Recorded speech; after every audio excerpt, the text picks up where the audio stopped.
Swine flu এটা যিহেতু ইনফ্লুৱেঞ্জাৰ type, গতিকে আমি আতংকিত হ'ব নালাগে। কিন্তু বিশেষকৈ শিশু 2 বছৰৰ তলৰ শিশু আৰু 65 ইয়াৰ্ছৰ ওপৰৰ যিবিলাক বৃদ্ধ লোক আছে, সিহঁতক যিহেতু তেখেতসকল ইমিউনো কম্প্ৰমাইজড হয়, সিহঁতৰ ইমিউনিটিটো কম থাকে, গতিকে সিহঁতৰ হ'লে আমি অকণমান সাৱধানতা ল'ব লাগে। আৰু জেনেৰেল মানুহে ল'ব লগা সাৱধানতাটো আমি সকলোৱে জানো। ক'ভিডত আমি যেনেকৈ সাৱধানতা লৈছিলোঁ, সোৱাইন ফ্লু যিহেতু এটা ইনফ্লুৱেঞ্জা, ক'ভিডো এটা ৰেছপিৰেটৰী ভাইৰাছ, গতিকে আমাৰ ইনফ্লুৱেঞ্জাটো আমাৰ আগৰ যে আমি যিকেইটা সাৱধানতা লৈছিলোঁ প্ৰায় একে। প্ৰথম কথাটো হ'ল আমি ৰেছপিৰেটৰী হাইজিন কাপ ইটিক মেইনটেইন কৰিব লাগিব। আমি যেতিয়া সোৱাইন ফ্লু আক্ৰান্ত ৰোগ বা বেলেগো আমি আহিলে আমি কাপ ইটিক ফ'ল' কৰিব লাগিব।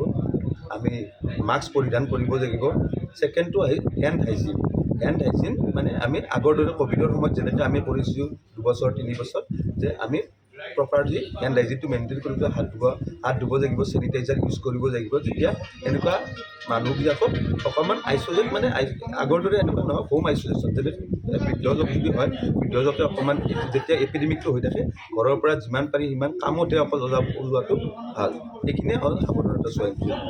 শিশুসকলৰ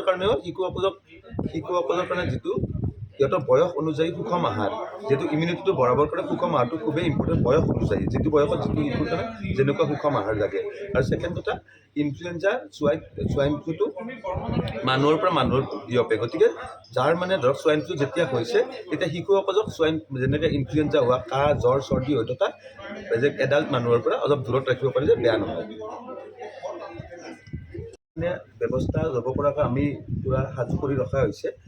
আৰু ইয়াৰ কাৰণে টেষ্টিঙৰ কাৰণে আমাৰ মাইক্ৰ'বায়'লজি ডিপাৰ্টমেণ্ট ৱেল ইকুইপড।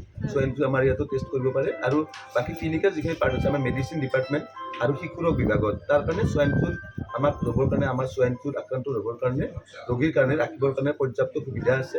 আমাৰ ICU ব্যৱস্থাও পৰ্যাপ্ত পৰিমাণে অলৰেডি কৰা আছে। এইখিনি ব্যৱস্থা ক'ভিডৰ সময়তে আমাৰ যেনেকৈ কৰা আছিলে, সেইখিনি কণ্টিনিউৱে হৈ আছে। গতিকে আমাৰ কোনো ইয়াতে হেৰি নাই। যদি কিবা কাৰণত কেছ আহেও, আমাৰ গোটেইখিনি ব্যৱস্থা অলৰেডি আমাৰ এটা ছিষ্টেম এটা চলিয়ে আছে। এনেকুৱা কেছ আহিলে কেনেকৈ আমি কৰিম, আমাৰ এটা SOP, এটা ষ্টেণ্ডাৰ্ড অপাৰেটিং প্ৰচিডিউৰ এটা আমাৰ অলৰেডি এটা GMCHত আছে।